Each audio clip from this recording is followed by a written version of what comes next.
Desi Williamson says his first speech was so bad that if he wasn't giving it, he would have left. But these days, Williamson knows how to hold an audience. He's a highly paid motivational speaker with an impressive list of business clients. He calls himself Mr. Impact. And as John Barr reports in tonight's Focus 5, he's using his own story to make an impact where it matters most. I'm asking you to make a choice today, to live or to die. The setting is hardly a Fortune 500 company. And for Desi Williamson, this day will bring no lucrative speaking fee. Most of the boys in my neighborhood ended up in one of three places, either in prison, strung out on drugs, or dead. But at Boys Totem Town, a last chance stop for Ramsey County teens in trouble, Mr. Impact is living up to his nickname. My oldest brother was murdered 25 years ago, a victim of gang violence. He's a gangbanger.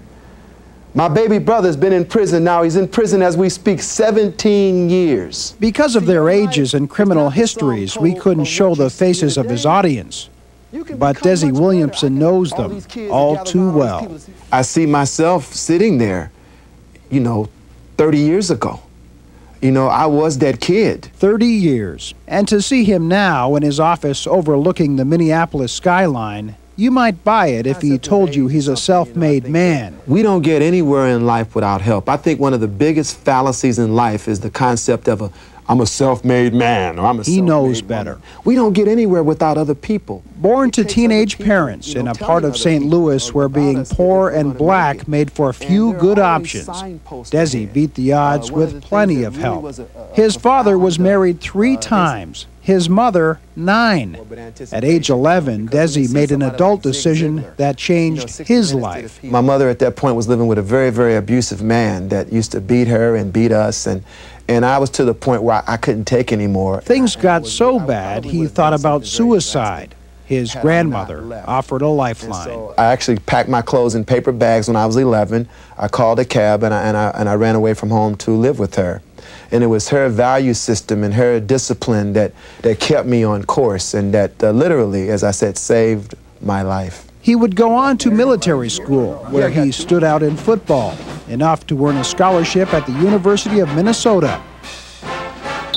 Former Gopher quarterback Tony Dungy helped recruit Desi to the U. He had some tough experiences coming up, and I think that's kind of shaped his resolve now. Desi's dreams of playing in the NFL died his senior year. Let's see, seminar notes, seminar notes, seminar notes. But his goals soon changed. Let's see here. Here it is, right here. Here's the goals notebook. In 1980, goals. He wrote down one that helped shape the next 20 years. Be one of the top speakers in the country was one of my goals. After a brief stint in acting and a career in sales, Desi decided to follow those who'd inspired him. Zig is one of my heroes. Motivational speakers like Zig Ziglar and Jim Rohn. He said things that I never forgot, like, you can have more than you have because you can become more than you are. Desi's first paid speech, a condo association in Wayzata. That was the first $50 I ever received speaking. And when I got in the car, I was like, yeah. I was so excited because I thought somebody's willing to pay me to speak. Renee Strom, who runs a booking agency for local speakers, remembers going to hear Desi for the first time. Thinking to myself, okay, it's one more wannabe. We get these people all the time that really don't do a lot of speaking. What she heard made her jaw drop. And I looked at him and I thought, oh my God, I don't think he knows how good he is. We all get wake-up calls. Today, Desi's Impact seminars fire up corporate audiences across the country. We hear a lot that we're adapting to change. No, you don't adapt to change because that means change has already happened. Last year, a man overlooked by every team in the NFL made it to the Speaker's Super Bowl. Please help me give a soaring NSA welcome for Mr. Desi Williamson. At the National Speakers Association convention, Desi Williamson had a chance to inspire his heroes. And Zig Ziglar's in the audience, and one of my speaker buddies tells me, do you know what Zig Ziglar was doing when you were speaking? He was taking notes. I mean, that is the ultimate.